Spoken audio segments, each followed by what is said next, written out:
আজকের এই ক্লাসে আমরা এআই ও যুক্তিবাক্য নিয়ে আলোচনা করব। যুক্তিবাক্য নিয়ে যখন আমরা আলোচনা করব তখন আমাদের শুধু এআই ও যুক্তিবাক্য ডিরেক্ট আলোচনা চলে যাব না, কারণ এটার জন্য আমাদের কিছু গ্রাউন্ডিং লাগবে, কিছু ভিত্তি লাগবে, যে ভিত্তিগুলো আমাদের এআই ও যুক্তিবাক্য আসলে কি সেগুলো বুঝতে সাহায্য করবে।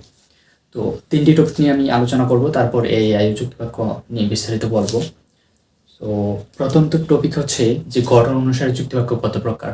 আমরা কোনো বিষয় যখন শ্রেণীবিভাগ করি তখন একটা বিষয়ের উপর ভিত্তি করে সেগুলো শ্রেণীবিভাগ করা হয়। তো আমরা যদি দেখি গঠন অনুসারে যুক্তিবাক্য দুই প্রকার। গঠন অনুসারে যুক্তিবাক্য দুই প্রকার, সরল ও যৌগিক। যৌগিক যুক্তিবাক্য আবার তিন প্রকার,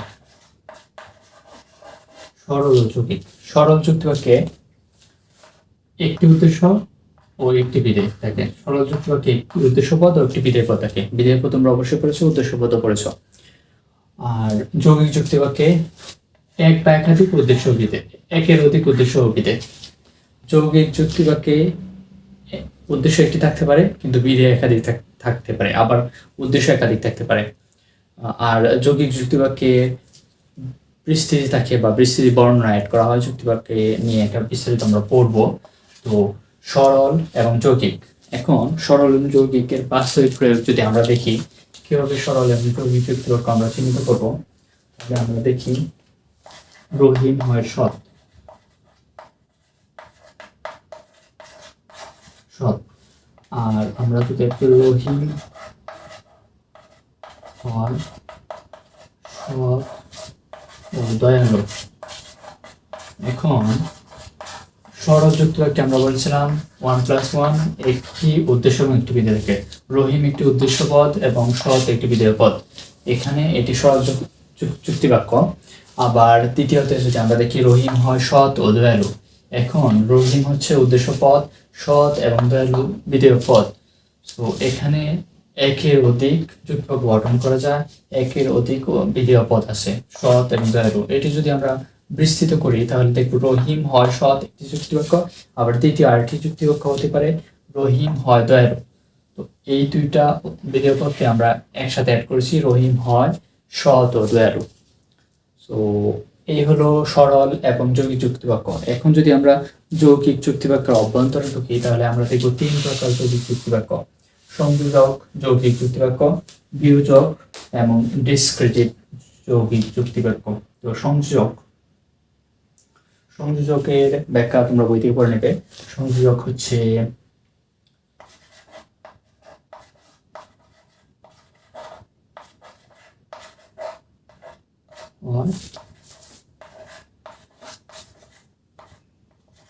বুদ্ধিমান ও বিচক্ষণ। এখন রহিম হয় বুদ্ধিমান ও বিচক্ষণ। এখানে বুদ্ধিমান ও বিচক্ষণ দুইটি বিধেয় পদ, রহিম হচ্ছে উদ্দেশ্য পদ আর এখানে হয় হচ্ছে বিধেয়। যাই হোক, এটা নিয়ে আমরা পরে আলোচনা করবো। আপাতত এটা হয় না, আমরা সংযোগ হিসেবে ব্যবহার করব। যাই হোক, রহিম হয় বুদ্ধিমান ও বিচক্ষণ। এখন যদি আমরা সংযোজক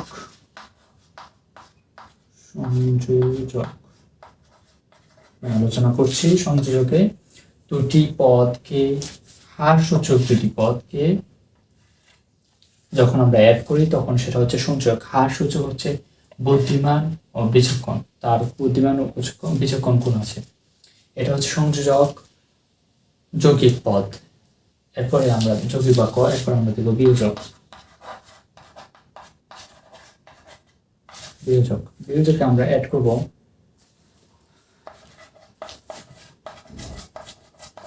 রহিম হয় সাহসী ও বুদ্ধি। এখন নয় দ্বারা তার এই দুটি গুণ নেই। এখানে গুণগুলোকে বিয়োজন করা হয়েছে, গুণ না থাকার অবস্থাকে বোঝানো হয়েছে। আর এখানে হয় দ্বারা তার গুণ থাকার অবস্থাকে বোঝানো হয়েছে। তো আমরা যখন দেখবো সংযোজক দুইটি গুণকে সংযোগ করছে, দুইটি গুণ আছে এই বিষয়টা বিশ্লেষণ করছে। আবার বিয়োজক যখন আমরা দেখব তখন রহিম নয় সাহসী ও বুদ্ধিমান। তো এখানে রহিম উদ্দেশ্য পদ, তার সাহস এবং বুদ্ধি এই দুটা নেই। তো এখানে যদি আমরা চিন্তা করি এটা কি হবে যৌগিক পদ, তাহলে রহিম নয় সাহসী, রহিম নয় বুদ্ধিমান। এখানে দুইটি যুক্তিবাক্য গঠন করা যায়। এই দুইটি যুক্তিবাক্য যখন একসাথে অ্যাড হয় তখন সেটি যৌগিক যুক্তিবাক্য হয়। আর বিয়োজক এই ক্ষেত্রে যে নয় সাহসী তার গুণগুলো নেই এই জিনিসটা প্রকাশ করেছে। এরপর আমরা দেখব ডিসক্রিট যুক্তিবাক্য খুবই সহজ। যদি তুমি কয়েকটা বিষয় খেয়াল রাখো তাহলে ডিসক্রিট যুক্তিবাক্য খুব সহজ। যেমন ডিসক্রিট যুক্তিবাক্যে কিছু বিশেষ বিশেষ শব্দ পাওয়া যায়। বিশেষ শব্দ সত্ত্বেও, যদিও, এই শব্দগুলো পাওয়া যায়।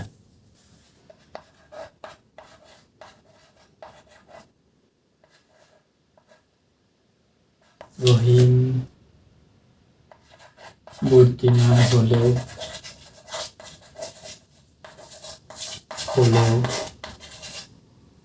লোভী। রহিম বুদ্ধিমান হলেও লোভী।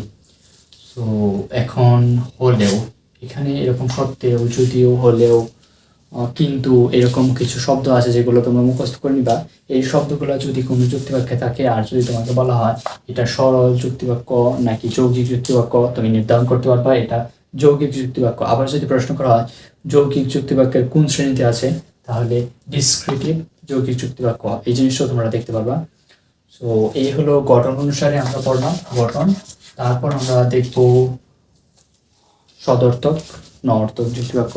আমরা যখন সদর্থক নঅর্থক দেখব তখন একটা জিনিস বুঝতে হবে যে এই বিষয়গুলো আমরা পড়তেছি কারণ এই আই বুঝতে হলে এই জিনিসগুলো পড়তে হবে।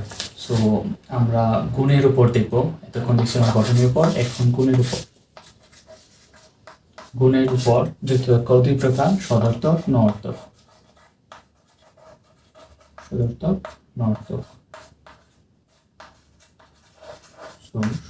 নঅর্থক বুঝতে হলে সহজে চিন্তা করো। সদর্থক মানে হচ্ছে হাস্যচক আর নঅর্থক হচ্ছে নাস্যচক। এই দুটো বিষয় মনে রাখতে হবে। সদর্থক হাস্যচক, নঅর্থক নাস্যচক। হাস্যচক আর নাস্যচক যদি আমরা দেখি তাহলে সদর্থক রহিম হয়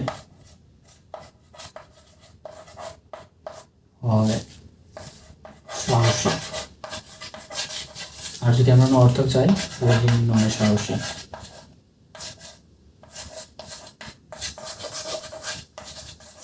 রহিম নয় সাহসী। সো এখানে সদর্থক হা বোঝায় হয় সে সাহসী, সে গুণী, সে বুদ্ধিমান, আর নঅর্থক না বোঝায় নয়। সো এই হলো গুণের ভিত্তিতে যুক্তিবাক্য সদর্থক এবং নঅর্থক। এরপরে আমরা যাব পরিমাণের ভিত্তিতে। আমরা দেখব যে যুক্তিবাক্য কত প্রকার হতে পারে। পরিমাণের ভিত্তিতে যুক্তিবাক্য দুই প্রকার, সার্বিক ও বিশেষ।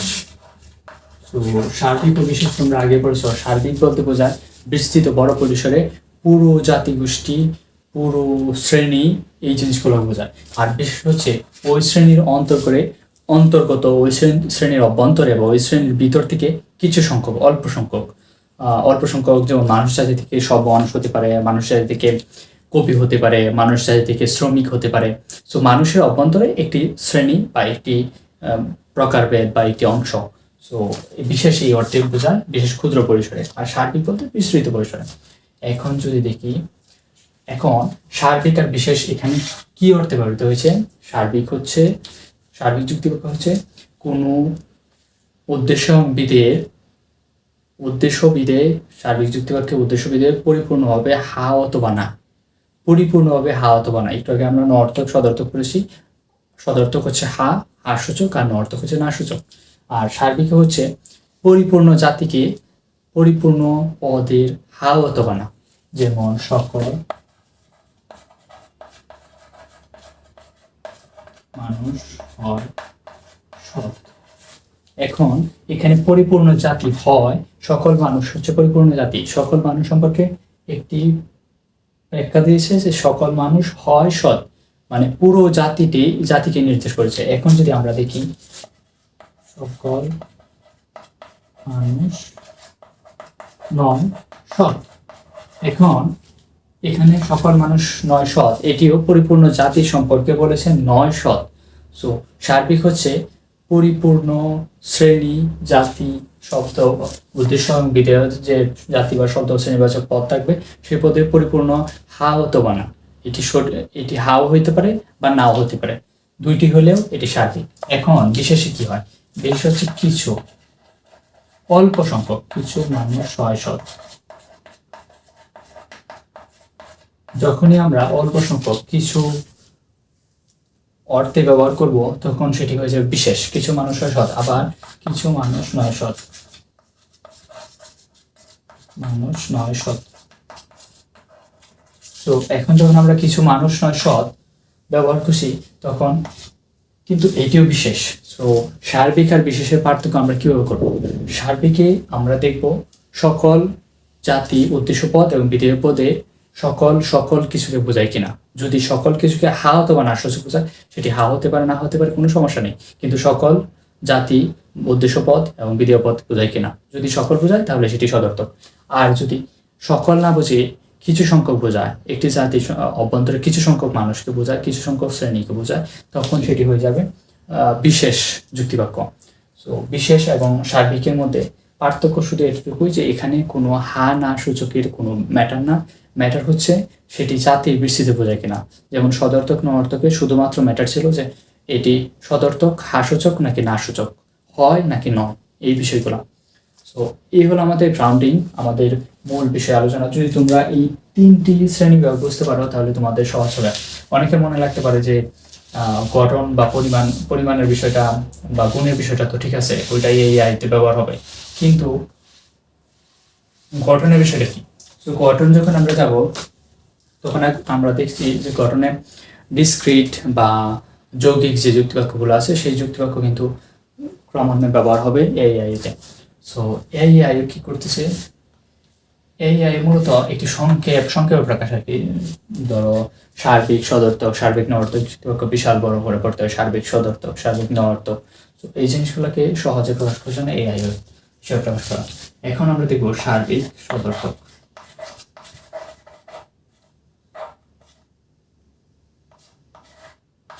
সার্বিক সদর্থক, তারপর সার্বিক নর্থক। বিশেষ সদর্থক, বিশেষ নর্থক, বিশেষ সদর্থক, বিশেষ নর্থক।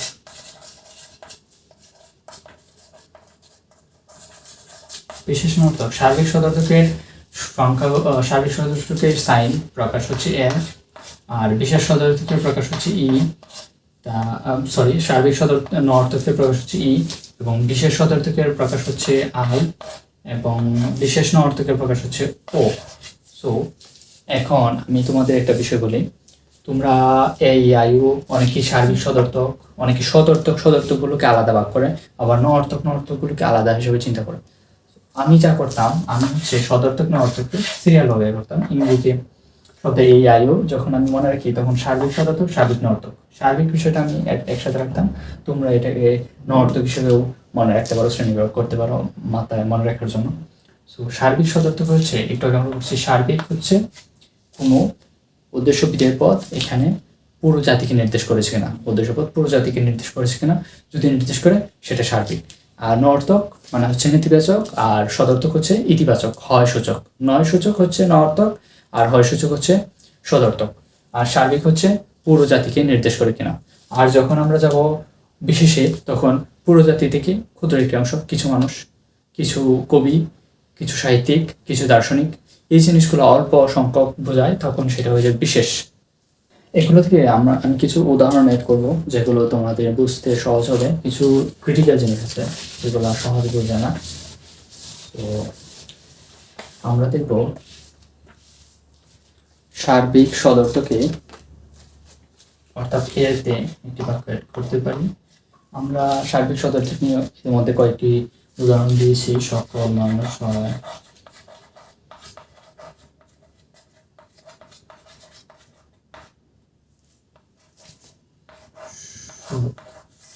এখানে এটি সার্বিক সদর্থক।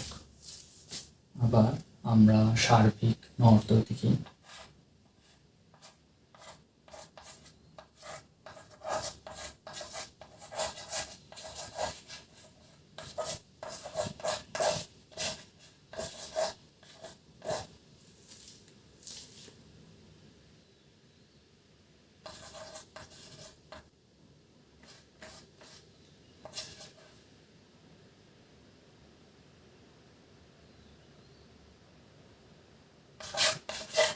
ধরো আমরা সাধারণ অর্থ ধরলাম কোনো মানুষ না বুদ্ধিমান। আমার মতো উদাহরণটা খুব কম আসে, যাই হোক। সো কোনো মানুষ নয় বুদ্ধিমান, এখানে কোনো মানুষ নয়, কোনো মানুষ পুরো জাতিকে নির্দেশ করেছে। কোনো মানুষ নয়, কোনো মানুষ। ধরো তোমরা 5জন বা 10জন ফ্রেন্ড আছো, তো আমরা এখান থেকে দেখতেছি যে তোমাদের মধ্যে কেউ বা তোমাদের মধ্যে কারোরই কোনো একটি বিষয়ে জ্ঞান নেই। ধরো এই বিষয়টা হতে পারে তোমাদের মধ্যে কারো রকেট সায়েন্স, বা তোমাদের মধ্যে কারো কম্পিউটার সায়েন্সে জ্ঞান নেই। তো এখন আমরা কি বলবো, তোমাদের মধ্যে কারো বা কোনো মানুষের কম্পিউটার সায়েন্সে বা তথ্য প্রযুক্তিতে বা অন্যান্য বিষয়গুলোর জ্ঞান নেই। সো আমরা ইউজ করবো কোনো বলতে এখানে পুরো জাতিকে নির্দেশ করছে, পুরো এই শ্রেণীটাকে নির্দেশ করছে। সো এখানে কোনো মানুষ, যে মানুষ যে উদ্দেশ্য পদ, এই পদে পুরো মানুষ জাতি হচ্ছে কোনো মানুষ না বুদ্ধিমান। যদিও এটা অর্থগতভাবে ঠিক নয়, সকল মানুষের মধ্যে বুদ্ধি আছে। তো এখানে কোনো বলতে সার্বিক পুরো জাতিকে নির্দেশ করছে, পুরো জাতির মধ্যে কেউ নেই এরকম। নয় যখনই তোমরা দেখো নয়, তখনই সেটা নর্থক। এরপর আমরা দেখব আই হচ্ছে বিশেষ সদর্থক।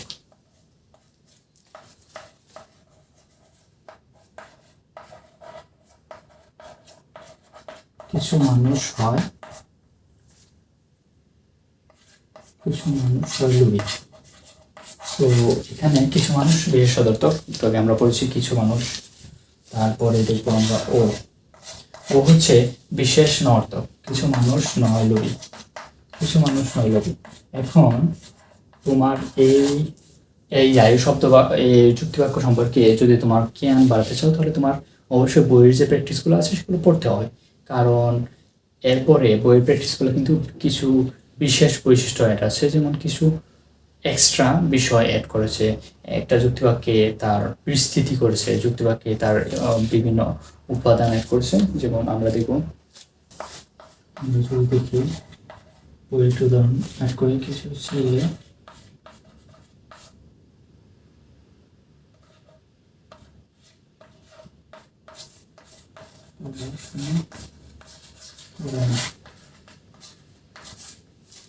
এটাকে যদি আমরা যুক্তিবাক্যে রূপান্তর করি, তাহলে আমরা কি করতে হবে, কিছু যেহেতু আছে তাহলে এটা বিশেষ। ছেলে পড়াশোনা করে না আছে, তাহলে এটা নর্থক অ্যাড করতে হবে। তো আমরা নর্থক যুক্তিবাক্য করি, কিছু ছেলে আছে যারা পড়াশোনা